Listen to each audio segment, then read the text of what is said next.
Good afternoon, family, and welcome to episode 5 of the Critical Sense Making Sessions, facilitated by yours truly, Revolutionary Rika. In today's episode, our topic is knowledge of self. Today's guest is DeAnthony Jones. He is a San Francisco native. He is passionate about politics, community, and presenting the best version of himself at all times. Dee, tell us a little more about who you are and one word that explains how you're showing up. Well, thank you, Revolutionary Rika, for having me on today. I'm DeAnthony Jones for everyone. I grew up here in San Francisco in the Fillmore district, born and raised here, and love it today, love it forever. I'm still blessed to be here and blessed to come back to my neighborhood. And for me, I think you said one word to describe. I'd say resilient. You know, growing up in the Western Addition and seeing a lot when I was growing up as a child, seeing my uncle lost to homicide. You know, I've had a lot of framing in life, and it all comes back to this theme of resilience. Absolutely. Well, thank you for being here, and we look forward to conversing with you. So I want to share, there's a song that was produced in 2000 called Black Man Know Yourself by Femi Kuti. And I just want to read through the words, read through some of the lyrics, and then just see how they resonate with you. And so that first verse, I see the problem since slavery ended. Black man never regained consciousness. We get the wrong people for government who force us to think with colonial sense. Nah, wrong information. Scatter your head. You reject your culture for Western sense, bringing shame to yourself and your continent. Black man today, he done lost himself. Black man, know yourself. Be confident. Our ancestors civilized this world. Black man, know yourself. Don't forget your past. It repeats. And then verse 2, the first university was in Africa. Black Africans were the teachers then, and people came from all over the world to hear the teachings of our ancestors. Later, these foreigners pick and make war with us, dim fight us and enslave us by force, claiming everything of our ancestors. Yee, but I said, Black Africa will rise back on top. Black man, know yourself, be confident. Our ancestors civilized this world. Black man, know yourself. Don't forget your past. Repeat it.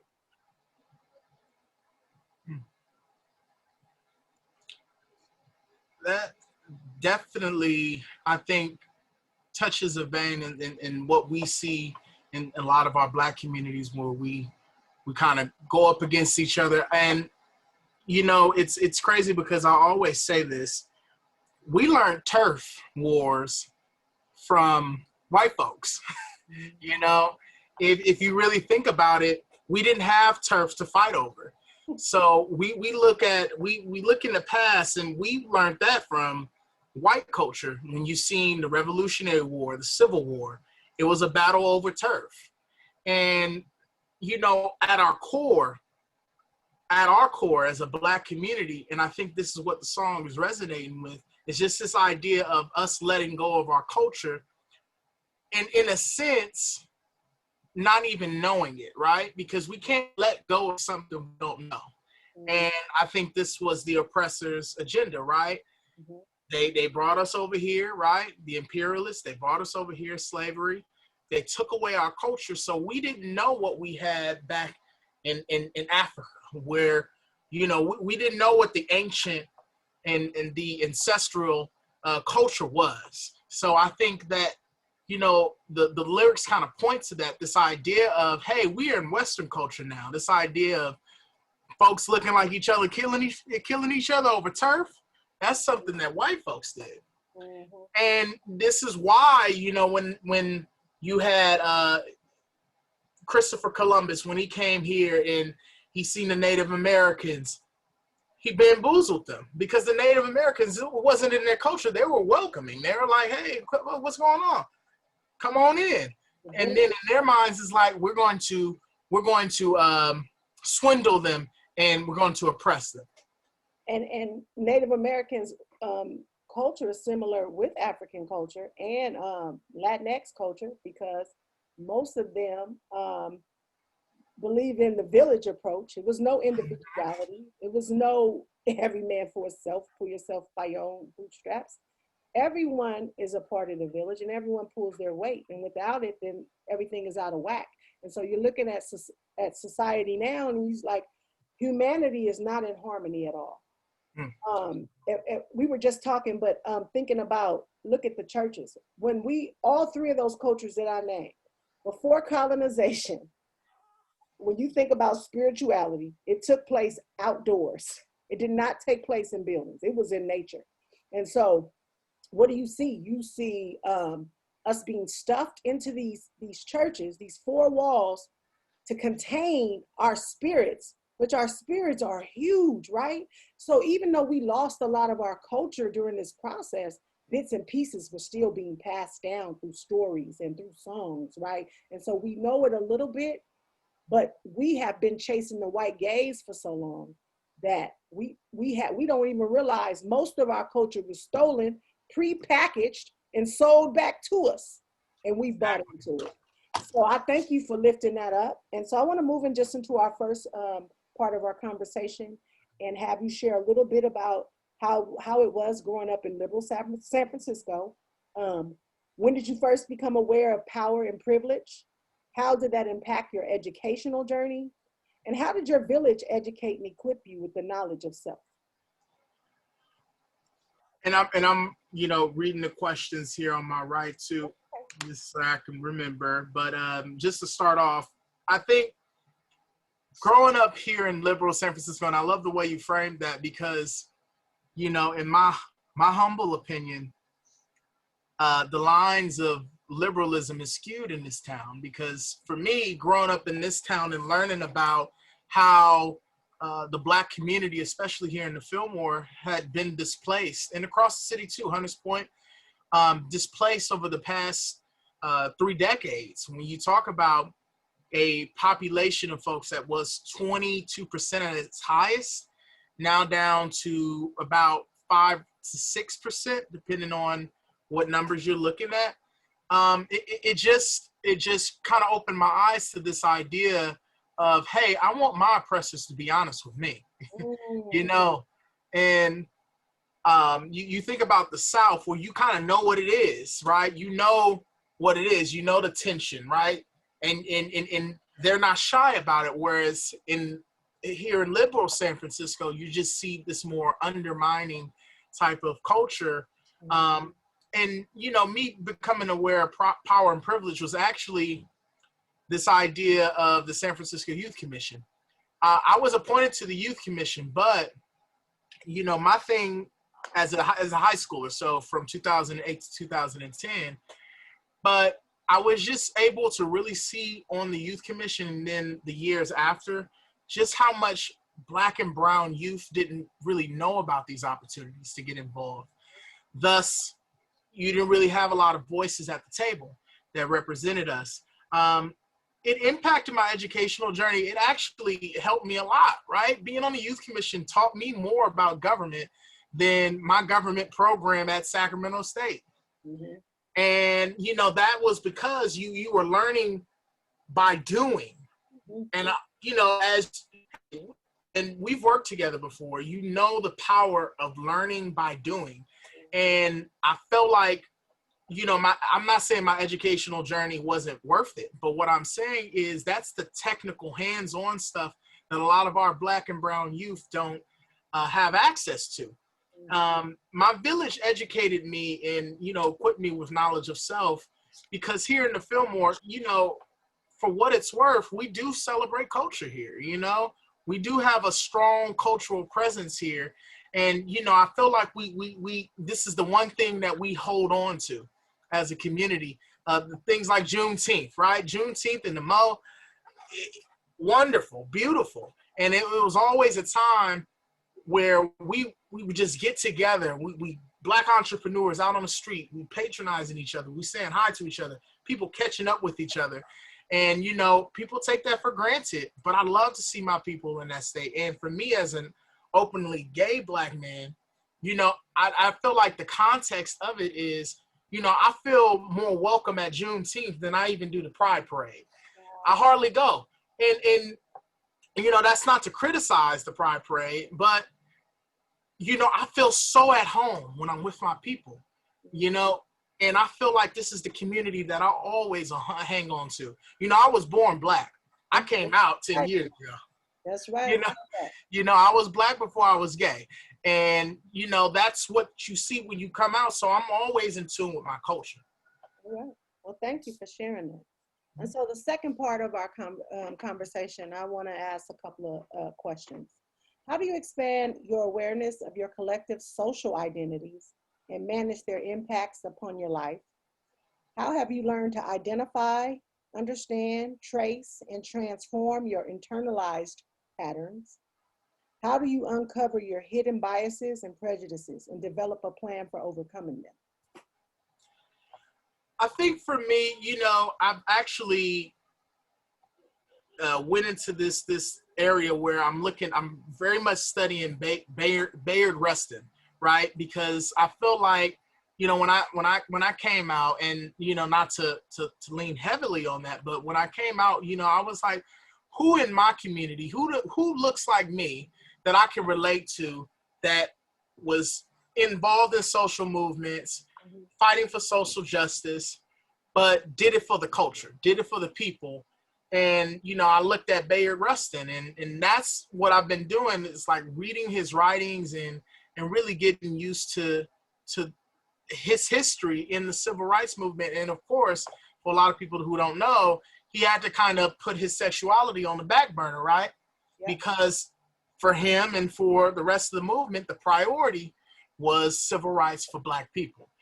And, you know, I think it taught me a big lesson on movement building. Sometimes you have to put your own interests aside. Now, I will say, you know, Bayard Rustin, I know that some of it was involuntary, right? But then again, you know, I think he had reminded himself, like, the cause is bigger than me. And, you know, I've applied that to my life in general. The cause is bigger than me. The cause isn't me. The cause is us. Yeah. And I think that's what I've been made aware of in just studying him and looking at my internalized patterns. I would say, for me, it's always sitting down and meditating and really just, without TV on, without computer on, just thinking to myself, where am I in my life? How can I improve? How can I transform my muck into energy, into consciousness? And then to answer the last question, how do you uncover your hidden biases and prejudices and develop a plan for overcoming them? I think this is, it's not a tough question, but it's one that I think really requires me to take a deep look in myself, because I think, you know, a lot of us, we don't believe we have biases. A lot of us think that, you know, our world and our worldview is shaped by our experiences, but sometimes that could also mean that we put someone else down, and sometimes not purposefully, but, you know, intent versus impact, right? And this is why, like, for me, I like to challenge myself when I have a prejudice, right?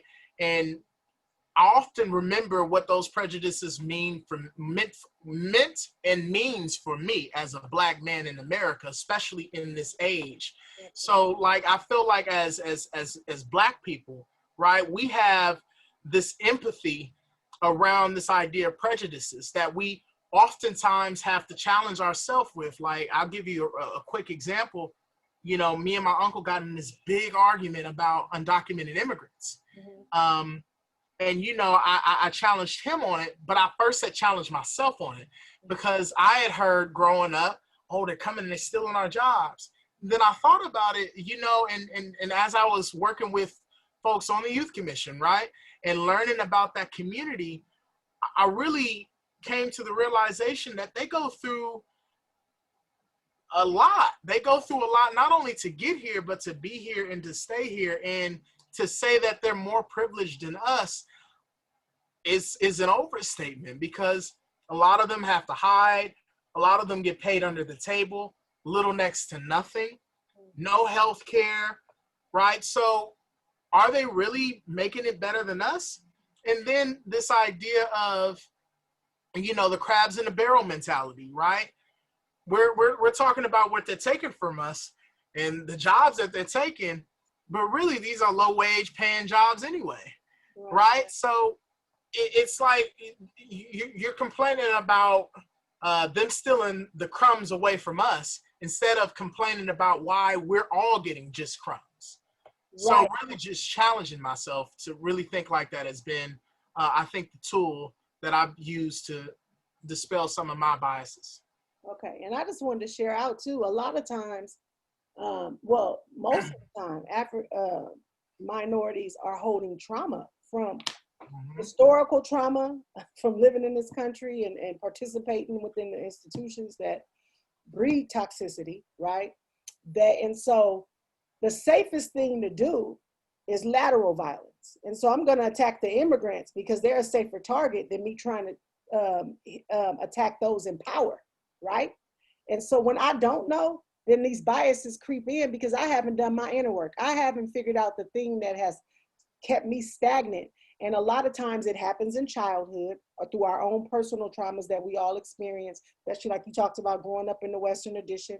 We witnessed violence all the time. It was normalized. We had to put on armor so we didn't become bullied, right? And so when you think about all of those things together, it makes sense why people hold biases and why they have these things. But then it's important for those that have done the inner work, it's important for us to educate and equip on how to get beyond that trauma, how to heal, radical healing from that trauma, so that now I could think critically and realize, wow, when I did that, I was being racist, or when I did that, I was being sexist, or whatever it was, right? And so I think taking the time to really do some introspective look at yourself and understand what are your hangups, because we all have them. And I, like, me going through that process this year was so liberating for me. And I'm not saying I'm perfect, I'm aware now. And when I do stuff, I go back and I apologize because I didn't, and because I've been. So here's the thing: we have to unlearn all these behaviors that came from slavery, that came from a culture of violence. America is a culture of violence that we try to pretend it's not. We've learned these behaviors from the culture here. And so I hear what you're saying, and I like that you've been trying some strategies to help you understand what yours are and how you can eradicate those. So I appreciate you for sharing that. The next question area, I should say. What do you long for yourself? How do you increase your awareness of how you are perceived by and impact other people? And what are you currently doing to practice the skills necessary to become a more powerful and effective ally? I long for an evolving DeAnthony, right? And I've alongside your point, you know, when you said you're not perfect, I always say I'm not perfect, but I'm evolving. Right? And that's because I think, you know, life is a learning process, right? That's why I say you'll never be out of school, because life is a class, you know. And for me, I think really just continually evolving, right? Making myself a better person spiritually, physically, mentally, and just even minimizing my impact on the environment, recycling, you know, doing things that I know will not only help myself, but help the people around me. And how do I increase awareness of how I am perceived and impact other people? You know, that's a hard one for me. And the only reason being is because, especially, you know, the reason why it's hard is because I'm so rooted in myself that I'm not necessarily worried about what people view me as. And, you know, impacting other people, I do it from a place of humility and humbleness. So it's like, you know, I'm not looking for credit. I'm looking for the person's empowerment, you know, and I feel like, you know, that is just something innate in me. Maybe it's because of just the leaders that I've had in my life, and just like growing up around amazing leaders and working for an amazing leader in Mayor London Breed. You know,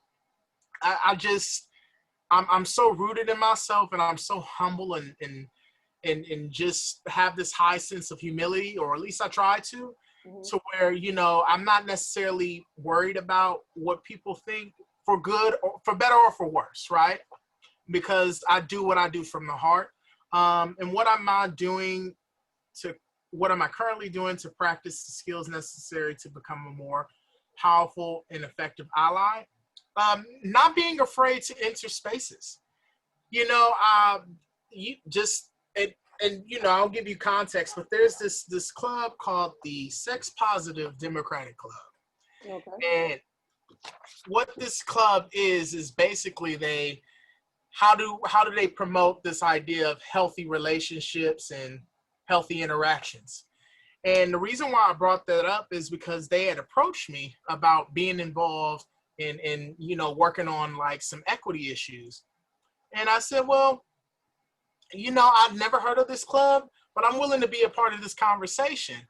And what I started talking about was, hey, we need to look at some of the rates of sexual health in the Black and brown communities. And, you know, they were just like, hey, we love that. We want to bring that conversation to the forefront. So essentially, even though I don't necessarily directly relate to what the mission of the club is, I was willing to come in to have this conversation with them about equity. So going into spaces that you wouldn't necessarily go into innately to really bring up and speak for your people. And I think that's not only allyship. I think that's this idea of, you know, expanding your own horizons, and also speaking up for other communities like the undocumented immigrant community, like Latinx folks who have been disproportionately impacted by COVID in San Francisco. You know, and really just being an ally, standing by people no matter what they're going through. And not only that, but sometimes going beyond ally and becoming an accomplice, right? You know, not only am I going to support you, but I'm going to be out there with you. Absolutely. And I think that's what our community is seeing right now, even with Black Lives Matter and this nationwide reckoning on racial injustices. It literally highlights the point that we're only as strong as our bonds with other communities. So I think that, you know, being an ally it's all about making sure that you're looking beyond yourself, and sometimes beyond your community, because it's easy to get caught up in, and it's very easy to get caught up in the oppressions that we face as Black folks, but we also need to realize that these are oppressions that other communities see too. Absolutely. Absolutely. Thank you. So our final kind of set of questions, just want to have you share out anything you're doing to help others and advocate for other groups. Have you taken any action to advocate for self-knowledge or any other issues that the Black community faces? Have you created any resources that counteract oppression? So as far as helping others and advocating, you know, that we've been going through this big process with redirecting funding from the police department here in San Francisco. As you know, some of the work being led by Human Rights Commission Director Cheryl Davis. And, you know, I think that this is the big thing that I've been focusing on, and really helping drive community conversations and assisting with facilitation of conversations around where that money should go and how that money should be spent with Black community members. For me, I think really sprucing my knowledge up around some of these issues too, and some of these concepts, like what an RFP means and how our communities oftentimes get the short end of the stick when they're putting in grant proposals. And a lot of times, you know, we have data racism, right? This idea of, you know, using data to stifle the flow of money to Black-led organizations in a very unreasonable way. And I'll give you an example. You know, a lot of Black-led organizations are dealing with many traumatized youth and adults and young adults. And sometimes the Black staff in these Black-led organizations, including the Black leaders themselves, are going through internalized trauma. And sometimes it may look like we're not reaching a young person because we're not reaching the goals that oftentimes white folks set for us in these grant organizations in these departments, right? And I think that sometimes leads to us unfairly getting money taken away from us because they look at it like, well, you didn't help this youth. Well, you know, this young person, we have to struggle to get them in because they've been so traumatized. And not only that, but this idea of, you know, and y'all setting the standards, but y'all are not connected to these communities. So I mean, similar, I feel like they set the targets, but on things that don't matter. When we, under Ms. Davis's leadership, we learned about changing the narrative. And sometimes, even if it's just planting the seeds and a little tweak that they've made, in 10 years, you'll see it'll evolve and you'll see that grow. We see all the time our young babies come back and they're like, remember when you said this thing to me and you were like, oh, you were listening, right? When they come back and share that, it's not always about average daily attendance and exactly. Oh, can they show that they gained some skills? No, but the seeds were planted. And so it may take a little longer because there is trauma in the way. And so a lot of times I can't think critically right now because when I leave here, where am I going to sleep? Am I going to eat?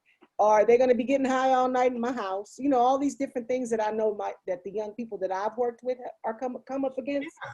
And so it's like, I hear you when you say that. It's sometimes they place unrealistic targets on and measures and outcomes and all the different things on CBOs and Black-led organizations that ain't even part of our culture. And so that we try to engage with young people based on a lot of African-centered pedagogy that they don't value. Yeah, and I think this is a part of this bigger conversation. How deep does the racism go?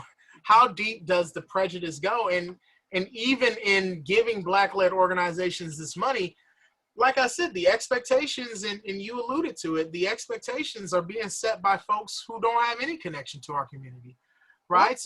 You know what's funny that you say that? I had a city leader tell me after I probably was 3 years in as ED for my organization, tell me we didn't think you were going to make it. So they had a meeting. Sound like to me, when you say that to me, we didn't think, like you guys discussed this and thought that I would fail. And I'm like, you didn't even know me. So how you're basing it off the way, what you see when I interact with kids. That looks very different than the way that I interact with adults.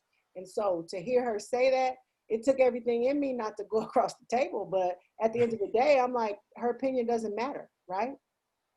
But her opinion mattered because it was the opinion that would decide if certain funding came to my program. So it's this game you play, right? Which I think we got to stop playing the game. Like it has to stop. Right. Because go ahead. Go ahead. No, go ahead. Finish your I was just going to say because the young people lose in the end. Right, and this is where, like, for me, just becoming a more conscious person and being humble, even with young folks. You know, you see me in action with some of the teens, and you know, I see them even up to this day, and you know, they still say hi because these young people, they really value that attention, they value that love. And I think we sometimes forget how important our role is in their lives. considering what they go through when they leave our institutions, when they leave our buildings. And you know, now that I work in City Hall, my experiences working with young people, like they mean so much to me. They meant so much to me then. They mean even more now, because I see how traumatized some of the adults in these institutions are, except they don't want to own that. Mm-hmm. And I think that this is why it's easier to work with youth and teens, because of the fact that they're willing to really to work with you. Like if you know how to connect with them, they're willing to go down that road with you. But you see, like in places like City Hall, adults battling each other over power. I'm like, wow, I come from a community where we would like beg, where we would be appreciative just to be at the table. And y'all are fighting about what people's ideologies are at the table. Like, that's a privilege in and of itself, to fight for the trivial and not just the basic, right? You don't have to fight for the basic. You can fight for the trivial shit now. And this is why, like, for me, I'm just appreciative of every moment, every interaction. I try to think beyond myself. And, you know, people in City Hall, they respect me. They say, oh, you seem to just walk a very balanced line. And I credit that from working with teens, because, you know, working with them and considering their situations, I'd go home and say, man, I didn't even go through that as a young person. Just to see how resilient they are in some of their struggles, City Hall is easy for me. Because I don't work with folks whose parents were, some of them weren't there in their lives at all. Some of them may have had issues. Some of them may have been homeless. So, like, the trivial shit, it goes past me because of just what I've seen around me. Absolutely. And excuse my French. That's okay. That's passion. That's called passion. Thank you. So I want to thank you for coming on, and I just want to lift up a couple of the pearls that I heard you say today, and hopefully this is what you were communicating to the audience. And so first, there is a need for honest conversations with those in power around power, privilege, and oppression. I mean, we need to dive deep and stay down long, because here's the problem. We dance on the surface with those issues, and then guess what? Things go back to normal. If we dive deep and stay down long, we can figure out some solutions to fix that. But of course, those in power, that's a conflict of interest, right? Interest convergence. I'm not going to vote against my interest and me losing my seat of power. So that's what you got to think about. I also heard you say the importance of quiet time. So taking the time to do an introspective look of yourself. Where am I going? Where am I headed? You know, I'm always becoming. I heard you say evolving. Michelle Obama's book was Becoming, but my teacher, my professor, where I go, I'm acting like I'm in fifth grade. My professor talked about you're always becoming, right? Always, you're always evolving and becoming. You never stop. Even when you get older, you're still becoming, you're still learning, you're still all the way up until you die. So I think just striving for self-importance, I heard you say. Self-improvement, self-improvement. And then the other thing I wanted to lift up was having the courage to enter spaces and to use your voice to speak up for your community, for yourself, for your babies, and then in solidarity with other marginalized groups. And so I heard those as recommendations to the people. Yes, I agree 1,000% with those observations, and you know, just really honing in on that that idea of having these honest conversations. I really like what you said with that, because I feel like that's the problem. We always shy away from these conversations and things get worse. It's like an infection that you don't go to the doctor to see about. Absolutely. You know, and that infection, that it festers up and it starts to ooze out. That's what you're seeing in America. The infection of oppression and racism oozing out as we speak. We'll have to have another conversation, you and I, and we can talk Karl Marx, but I'll leave that for another day. Definitely. I want to thank you again. And so at this time, if there's any last thought or tip that you want the viewers to know, the last voice that they hear will be yours. Oof. I would just tell the viewers to keep pushing. You know, the fact that they're watching these critical sense making sessions lets me know that they're on a journey for consciousness too, right? And just you, Revolutionary Rika, you know, keeping holding it down and really having these spaces, that is as important as the folks watching it, right? The fact that you are holding these spaces, I think that's important too. And we need to hold more of these spaces. We need to have critical sense making sessions in our own households, right? Yes. You know, making sense of the things we do. Because like you know, when kids used to do stuff that I didn't necessarily approve of, I like, well, did that make sense to you? Now, if they said no, then I'm like, well, you're doing things that don't make sense. But if they said yes, I would tell them to explain why. And maybe I'm getting educated. So I think we just need to stop with this idea of, you know, levying these judgments on each other, right? And this idea of, you know, holier than thou. I always say I'm not holier than thou because I know I got problems. I hear you. You know? But I would just say keep evolving, everyone. Keep evolving and keep making critical sense. All right, thank you.